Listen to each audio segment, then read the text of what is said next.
नमस्कार दोस्तों, स्वागत है अपने ही YouTube channel PP study point में। अगर आप लोग चैनल पे नए होंगे तो चैनल को सब्सक्राइब कर लीजिए और साथ में बेल आइकन को भी प्रेस कर लीजिएगा। चलिए आज हम लोग पढ़ने जा रहे हैं क्लास 10 का साइंस सब्जेक्ट, जो मोस्ट इम्पोर्टेंट सब्जेक्टिव क्वेश्चन को बताया जा रहा है। चलिए इसी के साथ हम लोग वीडियो को शुरुआत करते हैं। तो फर्स्ट नंबर क्वेश्चन दिया है, प्लास्टर ऑफ पेरिस का रासायनिक सूत्र लिखे और इसका उपयोग कहाँ कहाँ किया जाता है। तो यहाँ पे बताना है प्लास्टर ऑफ पेरिस का रासायनिक सूत्र और इसका उपयोग कहाँ कहाँ होता है वो बताना है। तो हम लोग इसका आंसर देखते हैं। प्लास्टर ऑफ पेरिस का रासायनिक सूत्र CaSO4 2H2O होता है और इसका रासायनिक नाम कैल्शियम सल्फेट हेमीहाइड्रेट होता है। अब हम लोग इसका उपयोग देखेंगे तो इसका उपयोग कहाँ कहाँ होता है। तो प्लास्टर ऑफ पेरिस का उपयोग, तो फर्स्ट में दिया टूटी हुई हड्डियों को जोड़ने में। जब हड्डी टूट जाती है तो वहाँ पे प्लास्टर ऑफ पेरिस का उपयोग किया जाता है। सेकेंड में दिया है मूर्ति बनाने और खिलौने बनाने में। मूर्ति बनाने और खिलौने बनाने में भी प्लास्टर ऑफ पेरिस का उपयोग किया जाता है। थर्ड में दिया उपकरणों के छिद्र बंद करने में। कहीं पर उपकरण में छिद्र हो जाते हैं वहाँ पे प्लास्टर ऑफ पेरिस का उपयोग किया जाता है। फोर्थ में दिया चौक बनाने में। चौक जो बोर्ड पे लिखा जाता है उसे बनाने में भी किया जाता है। और फाइव में दिया है अग्निशामक संबंधित सामग्री बनाने में। नेक्स्ट क्वेश्चन देखते हैं, क्वेश्चन नंबर 2। तो क्वेश्चन नंबर 2 में दिया है धोने का सोडा और बेकिंग सोडा के दो दो उपयोग लिखे। धोने का सोडा और बेकिंग सोडा का यहाँ दो दो उपयोग बताना है। तो इसका हम लोग आंसर देखते हैं। धोने का सोडा और बेकिंग सोडा के दो दो उपयोग निम्नलिखित है। फर्स्ट में देखते हैं, धोने का सोडा का दो उपयोग निम्नलिखित है। जो धोने का सोडा है उसका दो उपयोग निम्नलिखित है। फर्स्ट में दिया इसका उपयोग घरों में कपड़ों की साफ सफाई के लिए होता है। जो इस धोने का सोडा है उसका उपयोग घरों में कपड़ों के साफ सफाई के लिए किया जाता है। सेकेंड में दिया उपयोग साबुन तथा कागज के उद्योगों में किया जाता है और इसका उपयोग साबुन तथा कागज के उद्योग में भी किया जाता है। अब हम लोग बेकिंग सोडा का उपयोग देखेंगे। तो बेकिंग सोडा के दो उपयोग निम्नलिखित है।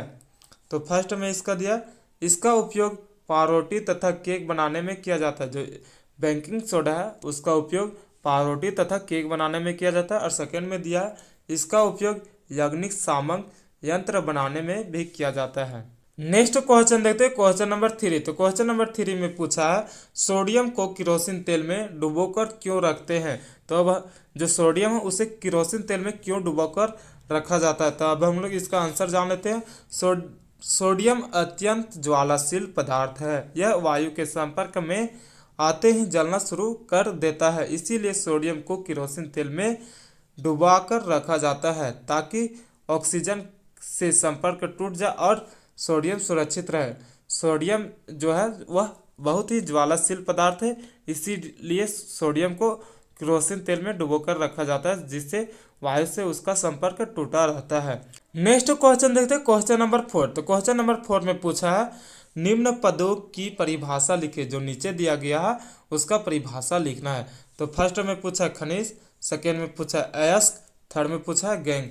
तो ये तीनों का हम लोग को परिभाषा बताना है। तो फर्स्ट का हम लोग परिभाषा देते हैं खनिज का। तो खनिज का परिभाषा है यहाँ पे पृथ्वी के परत में उपस्थित धातु युक्त ठोस पदार्थ को खनिज कहते हैं। जो पृथ्वी के परत में उपस्थित धातु युक्त ठोस पदार्थों को क्या कहते हैं, खनिज कहते हैं।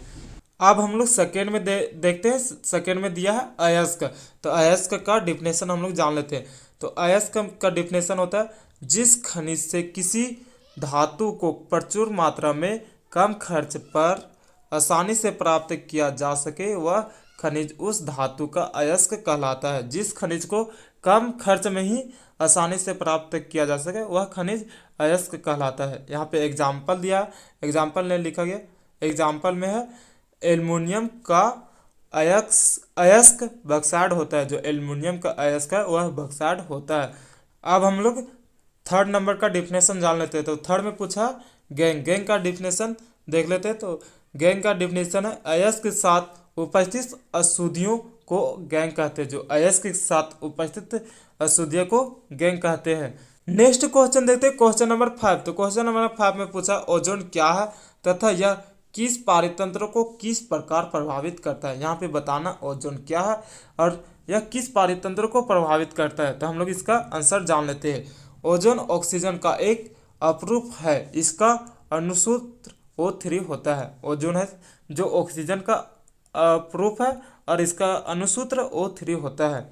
यह ऑक्सीजन के 3 परमाणुओं से मिलकर बना होता है। यह ऑक्सीजन के 3 परमाणुओं से मिलकर बना होता है।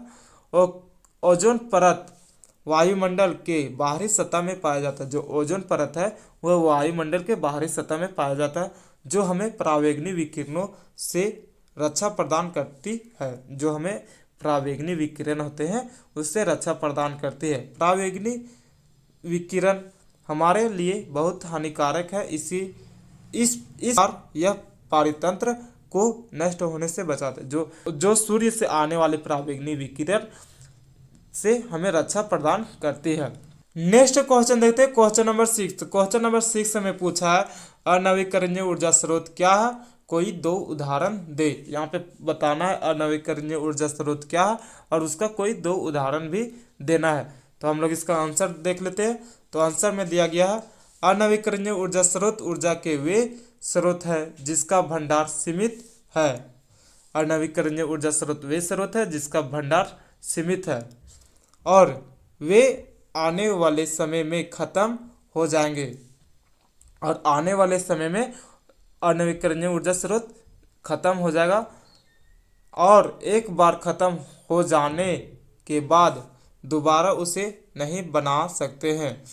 और यह अनवीकरणीय ऊर्जा स्रोत खत्म हो जाएगा तो उसे बना नहीं सकते, उसे अनवीकरणीय ऊर्जा स्रोत कहते हैं। जैसे कोयला, पेट्रोल, प्राकृतिक गैस आदि। जो कोयला, पेट्रोल और प्राकृतिक गैस है यह खत्म हो जाएगा तो दोबारा इसका पूर्ति नहीं किया जा सकता है। नेक्स्ट क्वेश्चन देखते हैं, क्वेश्चन नंबर 7। तो क्वेश्चन नंबर 7 में पूछा मेंडेलीव की आवर्त सारणी और आधुनिक की आवर्त सारणी में क्या अंतर है। यहाँ पे बताना है मेंडेलीव की आवर्त सारणी और आधुनिक की आवर्त सारणी में क्या अंतर है। तो हम लोग इसका आंसर देखते हैं। मेंडेलीव की आवर्त सारणी और आधुनिक की आवर्त सारणी में निम्नलिखित अंतर है। जो मेंडेलीव की आवर्त सारणी और आधुनिक की आवर्त सारणी में भिन्न भिन्न अंतर है। तो सबसे फर्स्ट में देखेंगे मेंडेलीव की आवर्त सारणी। तो यहाँ पे मेंडेलीव की आवर्त सारणी में दिया है यह तत्व के परमाणु द्रव्यमान पर आधारित है। जो मेंडेलीव की आवर्त सारणी वह तत्व के परमाणु द्रव्यमान पर आधारित है। सेकेंड में अक्रिय गैस का कोई स्थान नहीं। जो अक्रिय गैस है उसमें इसमें कोई स्थान नहीं। थर्ड में है इसमें कुल 6 आवर्त एवं 8 समूह है। इसमें 6 आवर्त और 8 समूह है। और फोर्थ में आवर्त सारणी का छोटा रूप है। यह आवर्त सारणी का छोटा रूप है। अब हम लोग आधुनिक की आवर्त सारणी में देखेंगे कि क्या क्या अंतर है। तो आधुनिक की आवर्त सारणी में अब हम लोग फर्स्ट में देखते हैं तत्व के परमाणु संख्या पर आधारित है। जो आधुनिक आवर्त सारणी है वह तत्व के परमाणु संख्या पर आधारित है। सेकेंड में दिया इसमें अक्रिय गैसों को 18वें समूह में रखा गया। जो अक्रिय गैस है उसे 18वें समूह में रखा गया है। और थर्ड में कुल 7 आवर्त एवं 18 समूह है। जो आधुनिक आवर्त सारणी है उसमें 7 आवर्त एवं 18 समूह है। और फोर्थ में दिया है यह आवर्त सारणी का दीर्घ रूप है। यह आवर्त सारणी का बड़ा रूप है। नेक्स्ट क्वेश्चन देखते हैं, क्वेश्चन नंबर 8। तो क्वेश्चन नंबर 8 में पूछा ओम का नियम लिखे और इसे सत्यापन करें। आप लोग को यह क्वेश्चन एग्जाम में जरूर आएगा, एक बार एग्जाम से पहले जरूर देख ले। तो सबसे पहले ओम का नियम का हम लोग डिफिनेशन जान लेते हैं। अधिक किसी चालक के ताप में परिवर्तन ना हो तो उसमें प्रवाहित विद्युत धारा उसके सिरों के बीच आरोपित विभवांतर के समानुपाती हो जाता है। इसे ओम का नियम कहते हैं। तो यहाँ पे बोला अधिक किसी चालक के ताप में कोई परिवर्तन ना हो और उसमें जो विद्युत धारा प्रभावित होता है वह दोनों सिरों के आरोपित विभवांतर के बीच समानुपाती हो जाता है, उसे ओम का नियम कहते हैं। अर्थात भी समानुपाती आई, भी समानुपाती आई, भी इक्वल टू आई आर, तो आई इक्वल टू भी बाय आर। जहाँ पे आर का क्या चीज़ है, आर यहाँ पे कांस्टेंट है तथा चालक का प्रतिरोध है। तो ओम का नियम का डिफिनेशन हम लोग देख लिया। चलिए अब हम लोग ओम का नियम का यहाँ पे सत्यापन देखते हैं। तो यहाँ पे देखेंगे, सर्वप्रथम परिपथ में बैटरी प्रतिरोध एम्पियर को श्रेणी क्रम तथा वोल्टमीटर को समांतर क्रम में जोड़ा जाता है। जब परिपथ में धारा प्रवाहित की जाती है तो धारा प्रवाहित को एम्पियर तथा विभवांतर को वोल्टमीटर द्वारा मापा जाता है और V/I का मान ज्ञात किया जाता है। जब परिपथ में बैटरी प्रतिरोध एम्पियर को श्रेणी क्रम तथा वोल्टमीटर को समांतर क्रम में जोड़ा जाता है और परिपथ में धारा प्रवाहित की जाती है तो उस धारा से जो वोल्टमीटर लगाया गया उससे उसका मान ज्ञात किया जाता है। अब प्रतिरोध द्वारा धारा का मान बदल कर उपयोग किया जाता है तो प्रत्येक स्थिति में V/I का अनुपात का मान समान होता है। जब धारा का मान बदल कर उपयोग किया जाता है तो इस स्थिति में भी V/I का मान समान होता है। उसके बाद देखते हैं, यदि विभवांतर को x एक्सिस तथा धारा को y एक्सिस लेकर एक ग्राफ खींचते हैं तो प्राप्त ग्राफ एक सरल रेखा में होता है। अतः इससे यह सिद्ध होता है कि विभवांतर विद्युत धारा के समानुपाती होता है। नेक्स्ट क्वेश्चन देखते हैं, क्वेश्चन नंबर 9। क्वेश्चन नंबर 9 में पूछा, हमारे शरीर में हीमोग्लोबिन की कमी के कारण क्या परिणाम हो सकते हैं। जब हमारे शरीर में हीमोग्लोबिन की कमी हो जाएगी तो क्या परिणाम हो सकते हैं उसके बारे में बताना है। तो चलिए इसका हम लोग आंसर जान लेते हैं। हीमोग्लोबिन लाल रक्त का रजक है जो रुधिर में उपस्थित होता है। हीमोग्लोबिन लाल रक्त का रजक है जो रुधिर में उपस्थित होता है। हीमोग्लोबिन की कमी से ऑक्सीजन तथा कार्बन डाइऑक्साइड का परिवहन प्रभावित हो सकता है। जो हीमोग्लोबिन की कमी के कारण ऑक्सीजन तथा कार्बन डाइऑक्साइड का परिवहन प्रभावित हो सकता है। हीमोग्लोबिन फेफड़े से ऑक्सीजन प्राप्त कर शरीर के समस्त भागों तक यह पहुंचाती, थोड़ा सा टाइपिंग एरर है, पहुंचाती है। हीमोग्लोबिन जो है ऑक्सीजन को प्राप्त कर हमारे शरीर के समस्त भागों तक पहुंचाती। अगर हीमोग्लोबिन की कमी हमारे शरीर में हो जाए तो भोजन का ऑक्सीजन बंद हो जाएगा तथा ऊर्जा का निर्माण होना बंद हो जाता है। हीमोग्लोबिन की कमी के कारण यहाँ पे ऊर्जा का निर्माण होना भी बंद हो जाता है जिससे हम लोग का एनर्जी कम हो जाता है। अतः मनुष्य को ऊर्जा नहीं मिलेगा जिसके फलस्वरूप शारीरिक कमजोरी बढ़ जाएगी और फलस्वरूप शरीर में ताकत की कमी हो जाएगी। नेक्स्ट क्वेश्चन देखते हैं, क्वेश्चन नंबर 10। क्वेश्चन नंबर 10 में दिया, पादप में रासायनिक समन्वय किस प्रकार होता है। जो पादप है वह रासायनिक समन्वय किस प्रकार के करते हैं। तो हम लोग इसका आंसर जान लेते हैं। तो चलिए इसका हम लोग आंसर देखते हैं। पौधे की विशेष कोशिकाओं द्वारा कुछ रासायनिक पदार्थ स्रावित होते हैं। जो पौधे व विशेष करके कोशिकाओं द्वारा कुछ रासायनिक पदार्थ स्रावित होते हैं जिन्हें पादप हार्मोन कहते हैं, जिन्हें हम लोग पादप हार्मोन कहते हैं। विभिन्न प्रकार के पादप हार्मोन वृद्धि और विकास तथा बाह्य वातावरण से समन्वय स्थापित करते हैं। ये सार्वित होकर विसरण द्वारा उस स्थान तक पहुंचकर कार्य करती है। वहां तक पहुंचकर वह अपना कार्य करती है। नेक्स्ट क्वेश्चन देखते हैं, क्वेश्चन नंबर 11। तो क्वेश्चन नंबर 11 में डीएनए प्रकृति का प्रजनन में क्या महत्व है। जो डीएनए है वह प्रकृति के प्रजनन में क्या महत्व है वह हम लोग को यहाँ पे समझने का प्रयास करेंगे। चलिए हम लोग इसका आंसर देखते हैं। तो प्रजनन के लिए डीएनए 2 प्रकृति तैयार किया जाता है। जो प्रजनन है वह 2 डीएनए प्रकृति तैयार किया जाता है।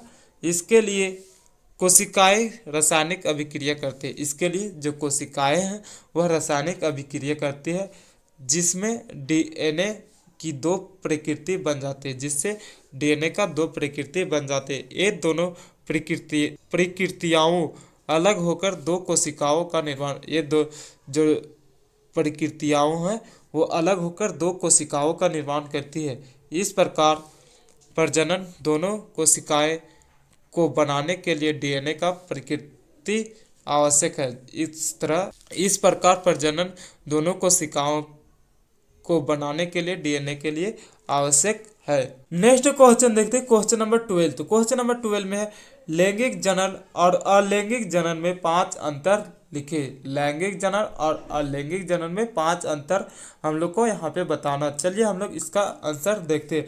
लैंगिक जनन और अलैंगिक जनन में 5 अंतर निम्नलिखित है। तो सबसे पहले लैंगिक जनन का हम लोग अंतर देखते हैं। तो फर्स्ट नंबर में दिया लैंगिक जनन में नर और मादा दोनों की आवश्यकता पड़ती है। जो लैंगिक जनन है उसमें नर एवं मादा की दोनों की आवश्यकता पड़ती है। तो सेकंड में दिया है लैंगिक जनन केवल उच्च श्रेणी के जीवों में होता है। जो लैंगिक जनन है उच्च श्रेणी के जीवों में होता है। थर्ड में दिया लैंगिक जनन में निषेचन क्रिया के बाद जीवा का निर्माण होता है। जो लैंगिक जनन है निषेचन क्रिया के बाद जीवा का निर्माण होता है। और फोर्थ में दिया है क्रिया में बीजाणु उत्पन्न नहीं होते हैं। क्रिया में बीजाणु उत्पन्न नहीं होते। और फाइव में दिया है लैंगिक जनन के द्वारा उत्पन्न संतानों में नए गुणसूत्र का विकास होता है। जो लैंगिक जनन है उसमें जो उत्पन्न संतान होते उसमें नए गुणसूत्र का विकास होता है। अब हम लोग अलैंगिक जनन का अंतर देखते हैं।